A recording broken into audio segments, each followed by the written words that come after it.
You're looking good, and it feels good to be with you today. Hello, I'm Kendall Bryan Hunter, author of this book, Consider My Servant Job, New Year's Day gift, Epiphany. There's some holiday coming up where you can buy this. And this is News with the Eyes of Faith, where I talk about news from the perspective of Christ and the doctrine of Christ. Hey, do you like this Brandon Sanderson look, the t-shirt with the jacket? Hi, I'm Brandon Sanderson. I'll write really thick books that you all read. The good thing is they're high-quality books. I've read two of his, the first Mistborn book. I actually got a used copy where it's just called Mistborn, and I've read Elantris, so yeah, I think it was about 4 chapters into Elantris. I said, yeah, this is a guy who should have finished Wheel of Time, no question. So, news. Joe Biden is still president. We know about his diminished mental capacity, but he's still president for some reason. Well, the big thing that happened this week was the passing of President Jimmy Carter. So I was born in 1970, so as a little kid, I was alive during his presidency.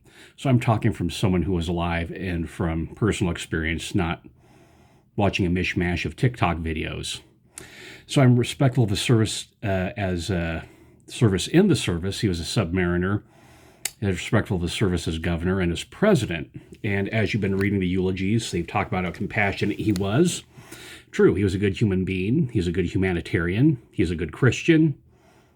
But he's a real bad president. I lived through it. The gas shortage lines, Iranian hostages. I was there. I saw it with my own eyes. I felt it with my own nerve nets and the tingling in the fingers of what it was like to live with double-digit inflation and stagflation. There's a reason why Jimmy Carter, like Joe Biden, was a one-term president. Let's do Joe Biden too, and we wish well of him, but we need to be honest about the problems, what it did to the country. When someone has good intentions, has zeal, but not according to knowledge. So, anything else to say? So yes, another thing I talk about, I forgive him for his mistakes that he made and how having such a bad economy and his inability to grapple with it hurt my family, hurt the country, hurt us, hurt the standing of America. I forgive him. Joe Biden, too. When a reporter asked, this is from, of course, Fox News, when a reporter asked Biden what President-elect Trump could take from Carter's legacy, Biden replied, Decency. Decency. Can you imagine Jimmy Carter walking by someone who needed something and just keep walking? Can you imagine Jimmy Carter referring to someone the way they look or the way they talk? Yeah, that is completely inappropriate. Well, first of all, the question was inappropriate. What could Trump asking Biden? He just got sent to the dog kennel in the last election. Someone who clearly is not mentally there. He was being manipulated by people. We have no idea who these people are, people who control his meds. And ask him this question. That was a completely inappropriate question. So, some questions are just inappropriate. And if someone asked me that question, I would have called them on it. I would have taken the high ground. I would have said, that's an appropriate question. We express our sympathies to our family. We're grateful for his service. We want to be honest about his shortcomings and not whitewash or gild anything that he did and is obviously failures. But like Richard Nixon, he got a second life with Habitat for Humanity.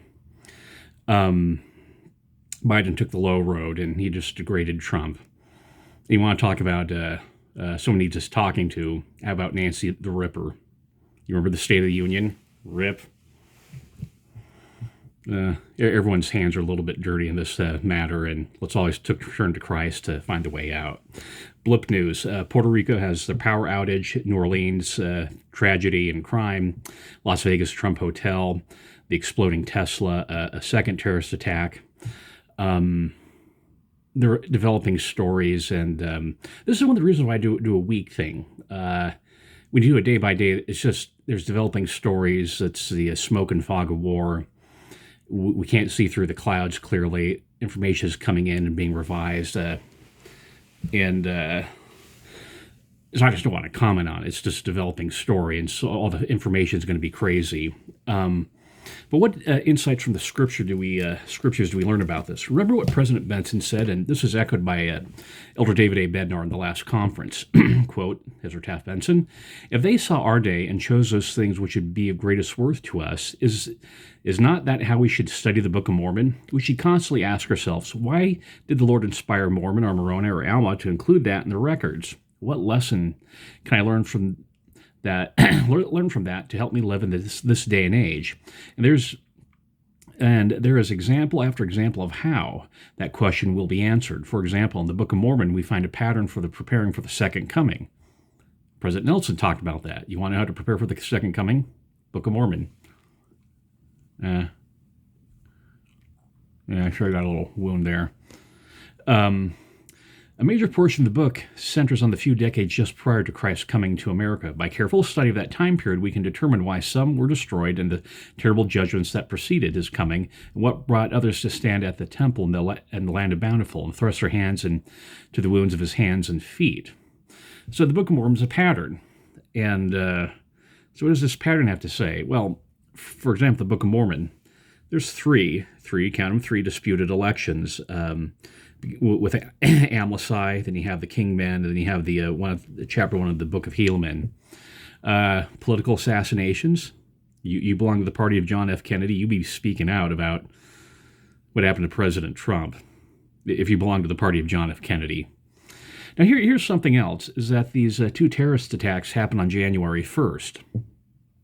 And now it came to pass in the 26th year of the reign of the judges over the people of Nephi, behold, when the Lamanites awoke on the first morning of the first month, behold, they found Amalickiah was dead in his own tent. And they also saw that Teancum was ready to give battle on that day. You remember on New Year's Eve, the Nephite New Year's Eve, Teancum does this commando raid, and he takes out Amalickiah, dies without a groan. That's New Year's Eve. I don't know what celebration the Lamanites were having at the time. Next morning on New Year's Day, they find their leader's dead. It has a demoralizing effect. It's a bad omen. So funny, I got a new wallet, so I happened on January 1st is when I switched stuff out of my old wallet to my new wallet. Is that an omen, or is that just kind of coincidence, or I'm just horsing around? We believe in the gospel, and maybe there are certain signs like that. But think about that. Have your military leader dead on the first day of the year. It sets a tone, and maybe it's having the same effect on us when we have these assassination attempts, these terrorist attacks on the first day of the year, last day of the year, New Year's Eve. Coincidence? Is this apophenia? Am I seeing stuff that's not there? You make your own decision. Apple's Siri is caught spying on us, paid $95 million. That means everyone gets $3 or something like that. I own stock in Apple, and as a shareholder, no, that's not a good thing to do. So I'm doing my Brandon Sanderson impersonation today. So Jefferson Snow of Orem wins a Writer of the Futures contest. That's a big deal, and it's always this weird question about why Utah generates such science fiction and fantasy writers. Orson Scott Card, Brandon Sanderson being two of the foremost. Battlestar Galactica, Buck Rogers from Glenn Larson. He's also from Utah. Myself, I do sort of speculative fiction, Assignment Q Sigma series, which I may finish. I started and I got disrupted. We congratulate him and make sure we have a healthy speculative fiction community here in Utah. I'd like to recommend one. His name's Greg Park, and it's Japanese-based fantasy. I met him 20 years ago, back when he just published his second book, and I think he's did a 5-book series, so give it a look. Give him a Greg Park, Gregpark. Give him a look, and if you're into fantasy, you want something that's a little bit different, not sort of the Tolkien medieval Europe fantasy, take him a look, give him a look. So here, it's a slow news day. It's just dominated by the election, the transition in government or reversion of government, the terrorist attacks. Here's a life hack. In this month's Liahona, they talk a lot about goal setting. So give that a read and set some goals. just grab a piece of paper, write it down, and just tape it to your computer. Put it on your phone as a list. There's a lot of note-taking apps there. Now, you don't have to live chaotically. You can live with wisdom and order and purpose in your life. That's what God created the world, is that they did the planning session, then they created, he had a plan, and we should do the same thing, follow the pattern of the world, of the world's creation. So over time, I've been talking about this model about feelings, fairness, and friends, about what motivates people on the left. And I'm doing this not with to pigeonhole them, but to help you understand and help engage with people. And so one of the models is friends, is that people on the left think in terms of socializing, community, social pressure, social direction. And one subset of that is, you probably heard this, I have a family member who is X. Let's say you show up to church and you raise issues about questions of gender, homosexuality, same-sex orientation, what have you, and you'll hear a person say, well, I have a family member who's LGBTQ. And so the subtext to that is, it's okay because I have a family member who's doing this. Or maybe just tread lightly as you go this direction, or I disagree with you. I'm going to be loyal to my family member who's LGBTQ over loyalty to the church. And it's an interesting, you have to unpack that a little bit, because someone who gives into social pressure and who's going to cover for their family, they're operating on a different operating system than you probably are, if you're following this podcast. And it's a different way of thinking. And you have to recognize that, yeah, there is this different way of thinking and different set of values and things that people find valid or persuasive. But you have a member who's a drunk driver.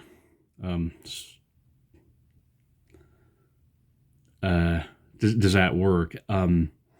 It's putting a relationship over righteousness, a bit like the mafia, that they're going to protect their own, they're going to protect our family, cover them when they're doing something wrong. Now, you always love all people, but being charitable does not mean being an enabler. We don't enable people in their wrongdoing. We warn them, we allow them their agency, and if we still love them after we raise the warning voice. It's interesting because you have the social pressure aspect of it, is that you have people it's an ad populum argument, which is logically invalid. Is that I'm going along with the crowd. These other people over here, so I'm going to support them. Well, if they're doing the wrong thing, you shouldn't support them. The ideas of autonomy, individualism, moral relativism, and social dependency, getting your moral compass from other people, that's not the right direction. Part of what got me thinking about this is I've had conversations with people. One sister from my mission who has a daughter who's trans male. And like I said, you love them, you understand what they're doing, you allow them their agency, and you still love them. But I was talking to a friend of mine about, I do some sort of publishing thing right now, because I write books, and also some of these earlier podcasts, I'd use AI art. Now, I do my AI art in a way that looks like a movie poster or a painting, so when you look at it, it's not going to deceive. It doesn't look realistic.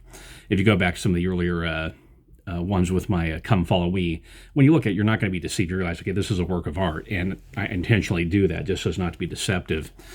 But a friend of mine has his book cover, and he was looking for someone to create book covers. So I suggested, well, I use AI art. It's Night Cafe. Then what's the one on, I think it's Copilot. It's the one that's Microsoft. I use those two ones, basically. You can go down a rabbit hole with AI art. And his response was that, said, well, there's a movement against that, using AI art. And he also wants to support local artists. So I respect upon it. This isn't a commandment. This isn't doctrine. This is a personal business choice that my friend's making. Business is an artistic choice. But that is interesting. He said, there's a movement against it because I'm not part of a formal movement for AR where we do everything exclusively, but I allow it. So why did you choose this movement opposed to this other direction? What's the deciding factor? Why are you latching onto this group? And so have to start tugging it a little bit. And that's the problem when you base things on feeling, is it gets very chaotic and incoherent and very destructive because there's just no order to it. That's why I use the term anti-reality, just because it's something that's very destructive. Here's another thing. based on feelings. How do you feel about X? Now, I recommend I put a link to an essay C.S. Lewis wrote on hedonics. You heard of hedonism? Well, hedonics, that's a more scientific and rational approach to pleasure seeking and euphoria, having good feelings. So your feelings can be, when you base something on feeling, it's really important. That's the gut instinct, and you may be picking up stuff subconsciously. We talk about women's intuition, but men also have intuition. We just call it a gut instinct, so it's the same words describing something different. In fact, the key to becoming a good artist and good writer is to let your subconscious write. Ray Bradbury had this sign that said, "Don't think." And I wouldn't describe it that way. I'd describe it another way. Trust your gut. Is that you get these, as you're writing, you get these ideas that are leading you in the right direction.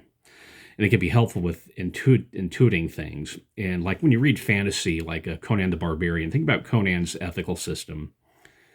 He just kind of knows things are right. Same thing when you read Terry Brooks or Lord of the Rings. I feel a certain way. It's a lot of instinctive and intuitive. You don't have what's called casuistry, or these intricate sets of rules.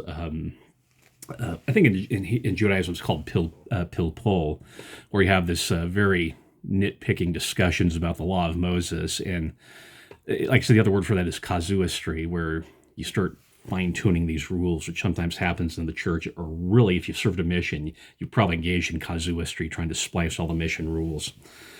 But emotions can be are correct. They can also be shaped by culture, by our appetites, low blood sugar, high blood sugar.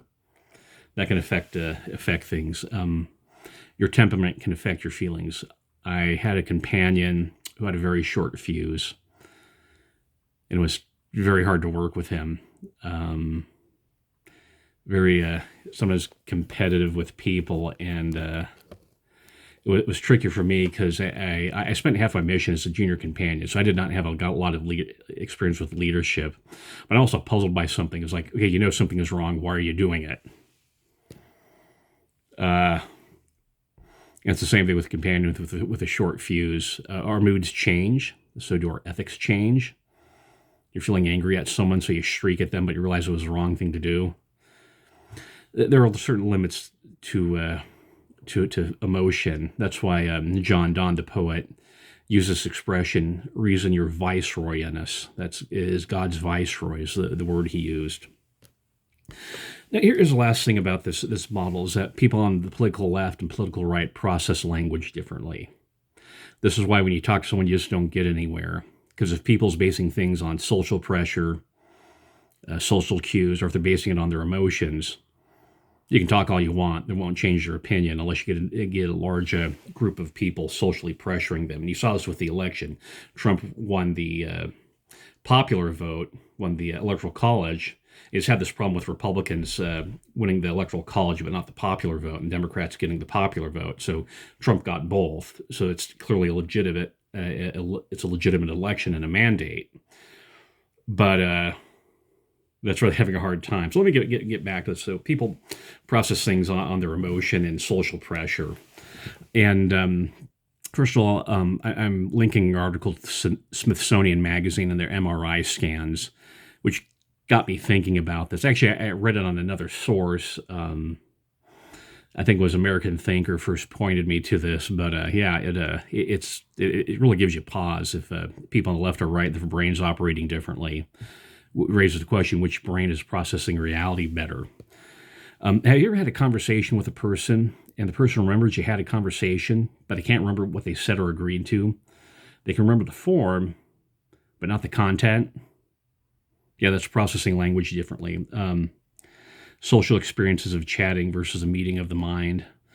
And so sometimes when you talk to people on the left and you're challenging them their beliefs or what have you, you'll get these a series of weird ways that they'll talk to you or respond to a challenge. You present evidence and facts, and then this is how they respond. One is to respond with silence. I had this happen with a relative of mine where it was about the Iraq War and about weapons of mass destruction. And I said, well, Saddam Hussein gassed the Kurds, and that's using poison gas is a weapon of mass destruction. And he just sit there and just froze up because he believed that, okay, you hate Bush and there were no weapons of mass destruction. I said, okay, here's this. And then two things did not wasn't able to integrate these things in his mind. He wasn't able to update his opinion, saying, "Okay, wait a minute, you are correct. You provided information. This aspect of the thing, this aspect of my opinion was wrong." He couldn't do it. Just sat there and quiet. Sometimes you'll get a one-word answer. Propaganda. It was just propaganda. And they're chanting a word, but just not substantiating it. So silence, the one word. Sometimes they'll give several words, which are a slogan. Then they'll give many words, repetitive words, babbling speeches. When someone's giving you a speech, they're making a soliloquy to themselves. Sometimes they'll chuckle and chatter, "Dude," and give a condescending laugh. They'll use a deflection tactic, change the subject, or use the as-if tactic. Just continue talking as if you hadn't said anything. Because you've had that where you said something and they just keep on making their speeches, and you'll say something else, and they're just tuning out reality. And then lastly, it's the insults. Now, why would a person use insults when you're discussing the merits and demerits of something? Call you an evil person or call you a racist. Well, that's social pressure, social terrorism. They're dealing with they're defending something they're emotionally attached to. They don't have a rational basis, and so they can't defend it, so resort to social terrorism or social pressure to get you to change your mind, to back off. You're wrong because I insulted you. Keep in mind there's a difference between non-rational, irrational, and anti-rational. Non-rational and irrational are the same thing. One's a Latin term, non, and then irrational, that's a Greek negation, but they're the same thing. Non-rational, irrational, irrational, and anti-rational. So let's make a difference between those. So words refer to feelings. Words are utility to build social community and given to create social pressure on someone to change their opinion. This is an expression from Jack London. It's his book, Martin Eden, chapter 36. This is Jack London writing. He charged them with word jugglery, with reasoning from words to theory instead of from facts to theory. At this they were aghast. It was the cardinal tenet of their mode of reasoning to start with facts and give the names to the facts. But people argue from words. When someone's arguing from words or someone's arguing from facts, it makes a big difference. So pay attention. Are they just using words or word thinking? Are they using facts? Get a copy of Aristotle's Organon and read it. It's kind of funny. It's a really shrewd guy. Nature of argumentation has not changed since Aristotle's day. So I'm at 22 minutes. I hope you're playing this at twice the speed so I'm not bogging you down. But here's a final word. I hope you're reaching out to your friends who are Democrats and just saying that the relationship is still there. Remember, relationships, friendships, community, that's what matters to them. You say, whatever happened with the election, community is still intact. I still want to be your friend. I still care about you. I had this happen a couple of Sundays ago. Where I ran into a friend of mine who's a Democrat. And he knows that we're both sides, but we exchanged presently, and I could tell he was getting really awkward around me. So I tried to do it the best I could. And this is my perspective on what happened. I tried to do it as best I could. And yeah, just make sure you're nurturing a relationship. Glenn Beck talked about this when he used to work at CNN. He had a show on CNN a long time ago before starting The Blaze. And he'd talk about how he'd be at CNN, he'd get out of the elevator, or he'd get into he'd hit the elevator, walk up, the door would open, everyone would see him just stop talking. Social pressure, social terrorism. You're the one who talks about community, so I'm going to hold you to it. I'm going to be part of your community. Pray for charity. And I recommend, too, is we have a lot of general authorities are Republicans, some are Democrats. One who was a Democrat was President James E. Faust. This is called James E. Faust and the Strength of the Lord. Read this biography because his family was so Democrat. He has a brother named Delano, which is the middle name of President Franklin Delano Roosevelt. But give this book a read. It's interesting because he was a Democrat, but he didn't do with the wild stuff that Democrats do. He was an old school Democrat, and I think part of it had to do with there was a pre-existing American culture. He also had the pre-existing church culture. He was a lawyer, so understood that you need to have the rule of law and law and order. And if a lawyer says that the expression law and order is wrong, you need to get him out of the legal profession. So he was for law and order. He had the pre-existing culture, but he also grew up on a farm. And when you grow up on a farm, you just can't horse around with stuff. You have to get up and milk the cow, you have to plant or you die. So recommend reading that book about the life of James E. Faust and use James E. Faust as a mediator to reaching out to your family's friends who are Democrats, and always love them. Well, here we are at 25 minutes, and this is News with the Eyes of Faith.